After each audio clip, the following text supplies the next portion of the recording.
wabarakatuh. Saya Eleonora Adeo Victoria dengan NIM 23115378 dari kelas IF1. Pada kesempatan kali ini akan mempresentasikan tentang proyek lingkungan bisnis yang terbagi menjadi 3 bidang, yaitu yang pertama ada lingkungan hukum, lingkungan teknologi, dan yang terakhir ada lingkungan sosial budaya. Nah, ketiga lingkungan ini terbagi menjadi ketiga video juga, di mana pada kesempatan kali ini saya akan menjelaskan tentang lingkungan hukum terlebih dahulu. Nah, kita mulai dari lingkungan hukum. Yang pertama akan kita bahas yaitu adalah value system dari lingkungan hukum itu sendiri atau sistem nilai. Nah, sistem nilai di lingkungan bisnis hukum sangat penting karena membentuk landasan etika dan integritas yang mendasari semua interaksi dan keputusan di dalamnya. Mematuhi dan mendorong nilai-nilai ini membantu memastikan bahwa praktisi hukum beroperasi dengan integritas, profesionalisme, dan kepedulian yang diperlukan untuk memberikan pelayanan yang unggul bagi klien mereka dan masyarakat secara keseluruhan. Kemudian ada visi dan misi.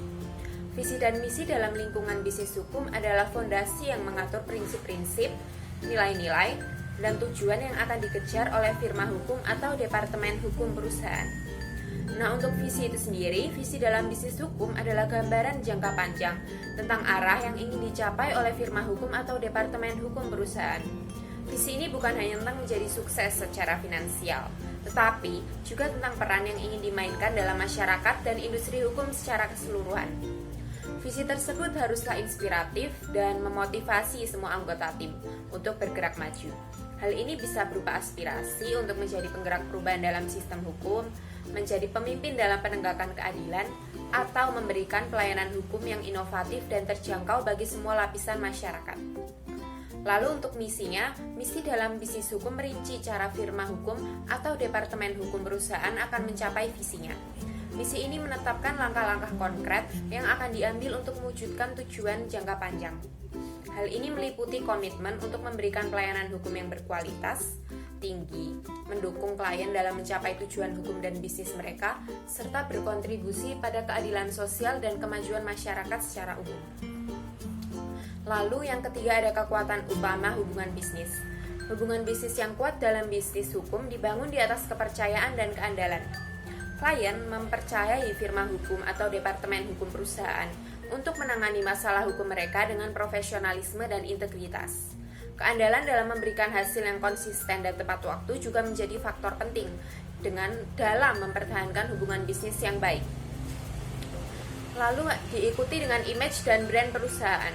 Di lingkungan bisnis hukum, citra dan merek perusahaan sangat penting untuk membedakan diri dari pesaing, membangun kepercayaan klien, dan menarik bakat terbaik.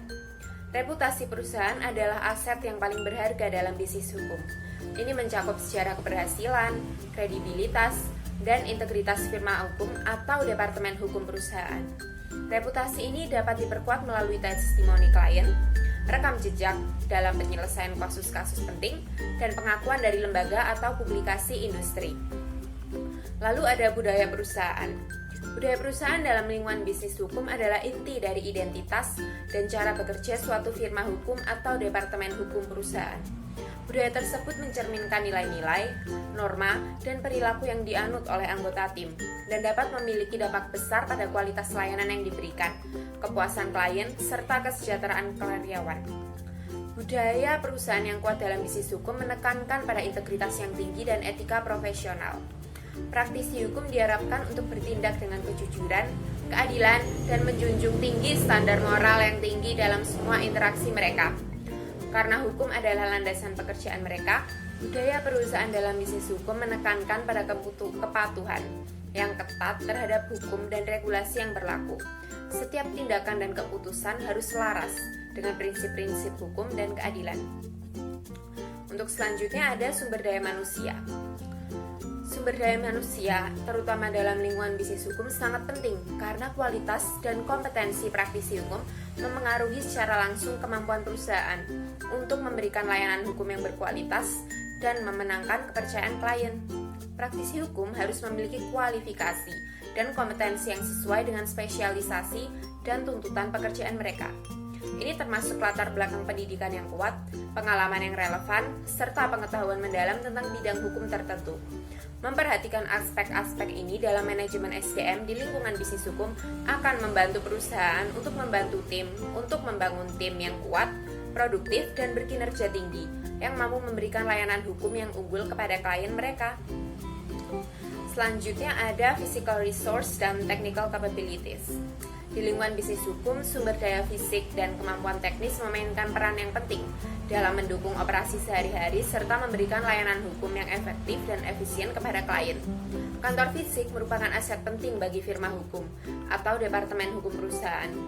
Lokasi yang strategis, desain interior yang memadai, dan fasilitas yang nyaman tidak hanya menciptakan lingkungan kerja yang produktif, tetapi juga memberikan kesan profesional kepada klien. Kemampuan untuk menganalisis data secara efektif dapat membantu praktisi hukum dalam mengidentifikasi tren, mengambil keputusan yang didasarkan pada bukti, dan menyediakan rekomendasi yang lebih baik kepada klien. Penggunaan alat analisis data dan teknik statistik dapat memberikan wawasan yang berharga dalam penyelesaian kasus.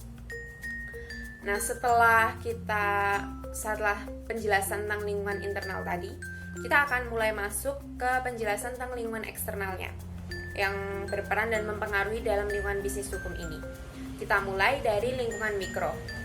Nah, lingkungan mikro dalam bisnis hukum merujuk pada faktor-faktor internal dan dekat yang secara langsung mempengaruhi operasi dan kinerja firma hukum atau departemen hukum perusahaan. Klien merupakan salah satu faktor terpenting dalam lingkungan mikro bisnis hukum. Perubahan dalam kebutuhan, preferensi, dan harapan klien dapat mempengaruhi strategi layanan dan pemasaran perusahaan hukum. Memahami lingkungan mikro dengan cermat adalah kunci untuk merencanakan strategi bisnis yang efektif, mengidentifikasi peluang pertumbuhan, dan mengatasi tantangan yang dihadapi oleh firma hukum atau departemen hukum perusahaan. Yang kedua ada lingkungan makro. Lingkungan makro dalam bisnis hukum mencakup faktor-faktor eksternal yang berada di luar kendali langsung firma hukum atau departemen hukum perusahaan, tetapi memiliki dampak signifikan pada operasi, strategi, dan kinerja mereka. Peraturan pemerintah dan kebijakan publik memiliki dampak besar pada praktik hukum. Perubahan dalam hukum atau regulasi, termasuk undang-undang baru, kebijakan perpajakan, atau perubahan dalam sistem peradilan dapat mempengaruhi cara firma hukum beroperasi dan memberikan layanan kepada klien mereka. Kemajuan dalam teknologi informasi dan komunikasi telah mengubah cara firma hukum beroperasi dan memberikan layanan kepada klien. Penggunaan perangkat lunak hukum, sistem manajemen kasus, dan platform kolaborasi online telah menjadi semakin penting dalam meningkatkan efisiensi dan aksesibilitas.